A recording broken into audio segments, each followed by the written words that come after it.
Good morning, everyone. Hope so that you all are fine at your house. So we have started already our chapter number 3, and in before this video, we have discussed about the drainage system of Indus Valley civilization, and we know that there was a really very awesome drainage system that they had, and very well planned drainage system of Harappan civilization, and also the city was being planned very nice.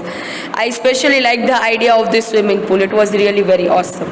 So now starting with the streets, so how were the streets laid on the Harappan civilization? Let's have a look over there. The road laid at the Harappa were based on a grid system. Streets were oriented east to west, and the road ran parallel to each other and were cut at the right angle by the smaller roads. Wow, so now you can have imagine in your mind that how systematic way they have worked कि उन्होंने roads अगर बनाए थे Harappa civilisation के तो वो grid pattern में form किए थे. उनकी जो स्ट्रीट्स थी वो ईस्ट से वेस्ट तक जाती थी. रोड्स जो थे वो पैरेलल चलते थे एक दूसरे से, और अगर उन्हें कट किया जाता था then there would be cutted by the right angles by the smaller roads. मैं आपको ऑनलाइन क्लास में दिखाऊंगी कि ये कैसे होता था, how the road were been form. They were paved with and burned bricks and were rolled off at the corners, allowing cart traffic to flow smoothly. So well planned कि उन लोगों ने पेव्ड बर्न्ड ब्रिक से बनाया था ये, और corners पे राउंड ऑफ कर दिया ताकि जो कार्ट का ट्रैफिक होता है, क्योंकि तब तो व्हीकल्स हुआ नहीं करते थे, पीपल वेर यूज जो कार्ट्स, वो कार्ट्स को यूज करते थे, तो कार्ट्स को ले जाने में ट्रैफिक ना हो और वो इजीली फ्लो कर सके, इसके लिए. हरप्पन लाइफ, वहाँ के लोगों की लाइफ कैसी थी? The condition prevailing on the banks of the river Indus and it's tributaries were favourable for the settlement of the people. The climate was warm and moist and the fertile soil was used for growing different crops. Sindh and Rajasthan were not deserts but were covered with the forest, which provided plenty of the timbers for construction of the houses and boats and for fuel. Let us now learn about the life of the people in the Harappa. Harappan civilization के लोगों में क्या था? That they were having staying near the river Indus. वो लोग Indus river के पास रहते थे, and the climate over there was warm and moist. उन्हें fertile soil भी मिल रही थी और वहां पर वो बहुत ज्यादा डिफरेंट क्रॉप्स को भी ग्रो करते थे. सिंध और राजस्थान तब डेजर्ट नहीं हुआ करते थे एंड वो फॉरेस्ट से कवर्ड होते थे. So there was a plenty of timber. वहां पर बहुत ज्यादा टिम्बर भी उन्हें मिल जाता था, जिनसे वो घर भी बना लेते थे, बोट्स भी बना लेते थे, और वो फ्यूल की तरह भी यूज करते थे for cooking. So now we will understand that how their life was in the people of the Harappan civilisation. So there were probably different social groups in the Harappan civilisation. Political and social institutions have become more complex by this time. It was no longer a society where everyone was equal. ये ऐसी society नहीं थी जहाँ पर सब लोग equal हुआ करते थे. यहाँ पर डिफरेंट सोशल ग्रुप्स बन चुके थे. There were difference in power, prestige and wealth. Difference किस किस चीज़ पर था कि बहुत सारे लोग पावरफुल थे, बहुत सारे लोग प्रेस्टीज्ड थे, और बहुत सारे लोग वेल्थ थे, मतलब कि वेल्दी थे, पैसे वाले थे. At the top of the Harappan society were people who planned the construction of the monumental buildings in the city. They were probably the rulers. और सबसे टॉप पर जो हरप्पन सिविलाइजेशन के लोग थे वो थे कि जिन्होंने ये प्लान किया था पूरे हरप्पन सिविलाइजेशन को. उन्होंने उनकी बिल्डिंग्स को कैसे प्लान करना है, उसके कंस्ट्रक्शंस को कैसे प्लान करना है, मॉन्यूमेंटल बिल्डिंग्स पूरे सिटी का वो प्लान करते थे, तो वो रूलर्स थे, उनके हिसाब से सब चलता था. Then there were some people, scribes, who knew how to write on seals. फिर वो आते थे वो लोग जिन्हें सील्स पर लिखना आता था. Means they were educated, they know how to write read, मतलब वो उन्हें आता था, वो लोग आते थे scribers. They were also skilled merchants and traders and some kind of the religious factors. मतलब कि फिर आते थे जो स्किल्ड मर्चेंट्स थे जो अपने बिजनेस में बहुत ही अच्छे थे, ट्रेडर्स थे, और बहुत टाइप ऑफ रिलीजियस लोग भी हुआ करते थे वहाँ पर. Clothes, ornaments and other articles of everyday use. मतलब उस टाइम पर लोग कैसे क्लोथ्स पहनते थे? पीपल वोर cotton and woollen clothes. They made वोर The man wore something similar to dhoti and the woman wore a skirt. अभी क्या था कि उस टाइम पर लोग कॉटन और वुलन क्लोथ्स पहनते थे, और मैन क्या पहनते थे? मैन धोती पहनते थे, and women used to wear skirts. Many ornaments have been found which prove that the Harappans were fond of wearing jewelries. Ornaments were made of gold, silver, copper, bronze, ivory, shells, terracotta and several types of the beads. आप बहुत सारे ornaments हमें मिले हैं Harappan civilisation से जो prove करते हैं कि वहाँ के उस टाइम के जो लोग थे वो ज्वेलरी के बहुत ज़्यादा शौकीन थे. They use to wear many of the jewelleries. और ऑर्नामेंट्स भी आप देख रहे हो किससे बनते होते हैं, gold, silver, copper, bronze, ivory, shells, terracotta, मतलब बहुत सारे बीड्स और उन सब से बनते थे. So it was really good. Earthenware utensils and pots besides the terracotta and metal stone figures have been discovered at Harappa. मतलब आप देख सकते हो वो लोग स्टोर करने के लिए भी बहुत सारे earthen utensils, pots और यूज करते थे.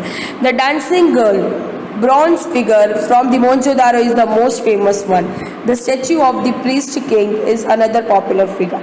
ये जो थे ना ये they were just like an antique, the dancing girl and the priest king. Occupation. तो तब का ऑक्यूपेशन क्या था लोगों का? The fertile soil of the region was use for growing different crops. अलग अलग क्रॉप्स ग्रो करने के लिए वहाँ आपकी फर्टाइल सॉइल का यूज करते थे. The Indus valley farmers and the herders supplied food to the craft person, scribes and rulers lived in the cities. अभी इंडस वैली के जो फार्मर्स थे या हर्डर्स थे, मतलब कि जो शिप्स और उनको पालते थे, वो क्या करते थे, क्राफ्ट पर्सन, स्क्राइब्स, मतलब कि जो लिखते थे, रूलर्स, उन सबको वो ये क्रॉप्स पहुंचाते थे, फूड पहुंचाते थे. वो वीट को ग्रो करते थे, barley, gram, pea, maize, mustard, millets, वो सब चीज़ों को ग्रो करते थे. They were the possibly the first to grow cotton in India. India में कॉटन फर्स्टली ग्रो करने वाले भी हड़प्पन सिविलाइजेशन के ही लोग थे. They use to plough and sickle the and different methods of the irrigation. वो अलग अलग इरीगेशन के अलग अलग मेथड्स यूज करते थे. Furrow marks made by the plough have been found at in Kalimbangan. Pottery making was an important occupation. उस time पर pottery making भी एक occupation हुआ करता था. Harappan pottery was red in color with geometrical and floral designs in black.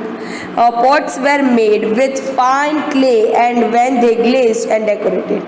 वो बहुत ही fine clay से बनते थे. वो रेड कलर की पोट्री बनाते थे और उसके ऊपर ब्लैक कलर की फ्लोरल फ्लावर की या ज्योमेट्रिक डिजाइन्स किया करते थे. So it's was really good.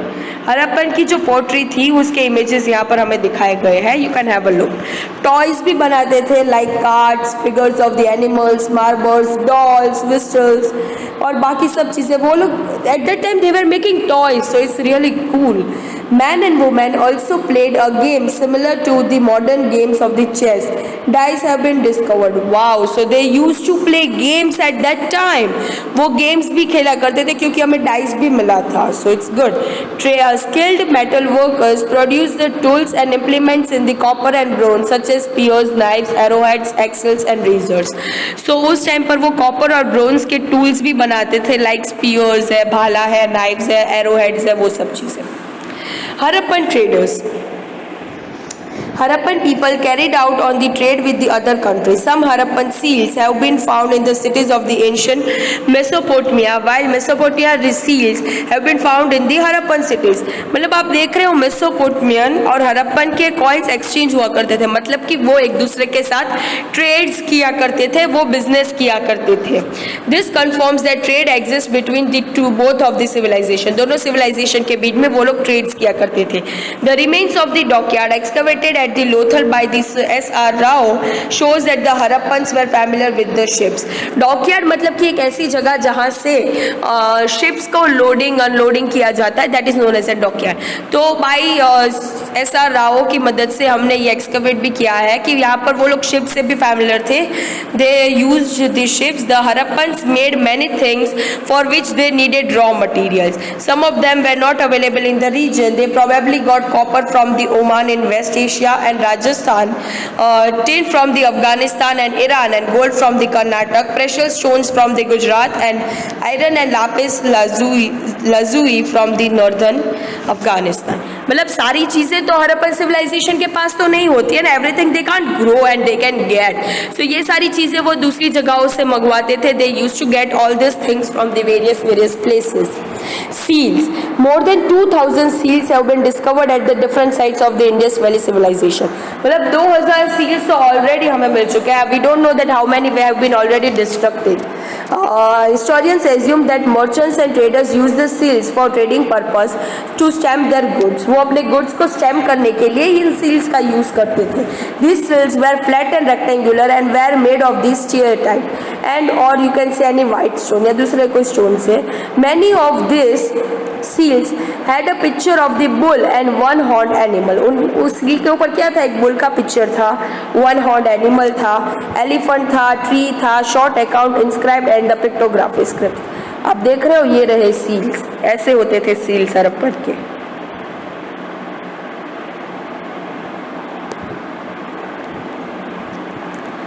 Moving further यहाँ पर हमें दिया गया है that about the related to the Harappan civilisation. वहाँ पर हमें वो हड़प्पा के लॉन्ग डिस्टेंस ट्रेड रूट्स के बारे में बताया गया है, प्रेजेंट एक्सटर्नल बाउंड्रीज के बारे में बताया. ये सारी चीज़ें हम लोग ऑनलाइन क्लास में डिस्कस करेंगे. Harappan faiths and beliefs. Not much is known about the religious beliefs of the Harappan people. They probably worship trees and animals. The people tree and the bull are commonly seen on the seals. मतलब कि people tree और bull को हम seal में commonly देखते थे, तो वो शायद उन्हें ही worship करते होंगे. और else we are not knowing much कि वो किन्हें worship करते थे और क्या होता था उस टाइम पर. Image worship was prevalent in the Harappan period. The most commonly found figurine is that of the female deity who has generally been identified as the mother of the goddess. हम लोगों ने ऊपर पहले एक sculpture का image देखा था. Most probably वो भी बहुत जगह पर फाइंड हुआ था कॉमनली, क्योंकि वो उन्हें मदर ऑफ गॉडेस मानते थे. The discovery of pottery and ornaments at the burial site prove that the Harappan believed in the life after death. वो डेथ के बाद भी लाइफ में बिलीव करते थे. वो वहाँ पर ब्यूरल साइट्स के बाद हमें पता चला था. ये हमें हड़प्पन सील के बारे में दिया गया है. Now here is the history in depth. कि अगर हम लोगों ने लोथल के बारे में हम अगर कॉमनली देखें तो मैं आपको शॉर्ट में सारी चीज़ें बता देती हूँ. ये जो केस स्टडी और वो है वो कि जो सिटीडेल था लोथल का, कि जो गुजरात के पास था, मतलब कि गल्फ ऑफ कुंभात के पास, तो वहाँ पर से रॉ मटेरियल मिल जाते थे. जो प्रेशियस स्टोन्स वहाँ पर अवेलेबल थे जिनसे वो लोग सील्स बनाते थे. Okay, they used to make seals from there and it was been also a dockyard जहाँ से शिप्स और बोट्स को यहाँ पर आते थे रिवर चैनल के पास. फिर यहाँ पर केस स्टडी दी गई है नॉर्थ वेस्ट की. सबसे पहली केस स्टडी हमारी है हरियाणा की. हरियाणा की केस स्टडी हमें दी गई है यहाँ पर बिरहाना हरियाणा की. आर्कियोलॉजिकल सर्वे ऑफ इंडिया जो है हमारा ASI, जिन्होंने एक्सकवेशन किया था 2003 से लेकर 2006 तक, और हड़प्पन साइट्स जो थे बिरहाना हरियाणा की, वहाँ पर किया था उन लोगों ने. और रेयर डिस्कवरी हुई थी वहाँ पर, like a thick red potsherd with an engraving that resembles the famous ones. हम लोगों ने पहले डिस्कस किया था एक डांसिंग गर्ल के बारे में, तो वो वहाँ से हमें मिली थी जो कि अर्ली 1920s की थी. और वो क्या एक एक्स्ट्रा ऑर्डिनरी एक फैक्ट है कि एक डांसिंग गर्ल वहाँ से हमें फाइंड आउट हुई थी. बिरहाना जो था वो एक इम्पॉर्टेंट साइट भी हुआ करता था, बिकॉज टाइम जब इंडिपेंडेंस हुआ था हमारा, तो जो deposit of the Hakra ware हुआ करते थे वो प्री अर्लियर हड़प्पन पीरियड को बिलोंग करते थे. They used to belong over that. LS Rao ने आर्कियोलॉजिस्ट की टीम के साथ उन्होंने जब एक्सकवेट किया था तो उन्हें स्ट्रॉन्ग एविडेंस मिला था. फर्स्ट टाइम पर ब्रोकन स्कल्पचर्स मिले थे, फिर कल्चरल सीक्वेंसेस मिले थे, फिर विलेज कल्चर्स मिले थे. फिर उन्होंने धीरे धीरे इवोल्यूट किया, सेमी अर्बन मिले, अर्बन कल्चर्स मिले, एंड साइट को अल्टीमेटली उन्होंने पूरी तरीके से एक्सकवेट किया था. बिरहाना पर जो एक्सकवेट किया था उस फैक्ट से पता चलता था that there were the circular pit जो कि सॉइल में कट डाउन की गई थी बिरहाना में, और वहाँ पर भी बहुत ही अच्छी तरीके से complexes, houses, lanes and fort walls, everything was been made very nicely. और वहाँ पर 2 कलर की पोट्रीज भी हुआ करती थी, terracotta vase, bowls, cups, arrowheads, fish hooks, फिर बहुत सारे बैंगल्स और बहुत सारी चीज़ें ऐसी ही वहाँ पर मिली जाती थी. सो हड़प्पन सील्स भी हुआ करते थे, बहुत सारी चीज़ें वहाँ से फाइंड आउट हुई थी. Decline of the civilisation. अब सिविलाइजेशन डिक्लाइन कैसे हुआ? The Harappan civilisation lasted for about thousands of the years तक हरप्पन सिविलाइजेशन चला था. वो डिसअपियर्ड हो गया 1500 BCE से. अकॉर्डिंग टू द हिस्टोरियंस बहुत सारे रीजंस हो सकते हैं कि वो डिसअपियर्ड हो गया है. Mohenjodaro excavation reveals that the city was destroyed over and over again and was rebuilt at the same site 9 times. मतलब 9 बार वो डिस्ट्रॉय हो चुका था और 9 बार वो फिर से बना था. सो यू कैन इमेजिन कि वो डिस्ट्रॉयड होने के बाद भी वो it was been built for the 9 times. This had an weakening effect on the civilisation. Flood, natural calamities और epidemics could have control to its decline. Flood या और कोई भी नेचुरल कैलामिटीज की वजह से भी वो डिक्लाइन हो चुका था. Changes in the course of the river Indus which left the land dry and infertile played an important role in the decline of the civilisation. धीरे धीरे ना रिवर इंडस जो थी ना वो ड्राई होती गई, जमीन वहाँ पर फर्टाइल नहीं बची थी. तो इस रीजन से भी सिविलाइजेशन धीरे धीरे डिक्लाइन होता गया. Foreign inventions led the weakening of the civilisation. Foreign जो इन्वेंशंस थे वो लोग यहाँ पर आकर they used to attacked on us and this also weakened our civilization. Historians believe that the end was not sudden and it happened over a period of time. Suddenly ये सब हो गया? No, it doesn't happen. It happens gradually, slowly. Harappan civilization has left behind a heritage of which we are really proud. It gave the world some of the earliest cities, town planning and architectural wonders that still evoke wonder today. We all are really very proud of the Harappan civilization because it has just left an image behind पूरे world को and it really made us feel proud because it's like a heritage. और ये prove करता है कि पहले के time पर भी इतना अच्छा town planning and agriculture architectural wonders भी हुआ करते थे and it really wonders us by today itself कि उस टाइम पर भी इतना अच्छा हुआ करता था, right? So here we are just completing this chapter and it was really nice by reading about the Harappan civilization and Indus Valley civilization, that how better planning they were having over at that time of the period. So in our next video we are going to discuss about the exercise. Thank you everyone and have a nice day.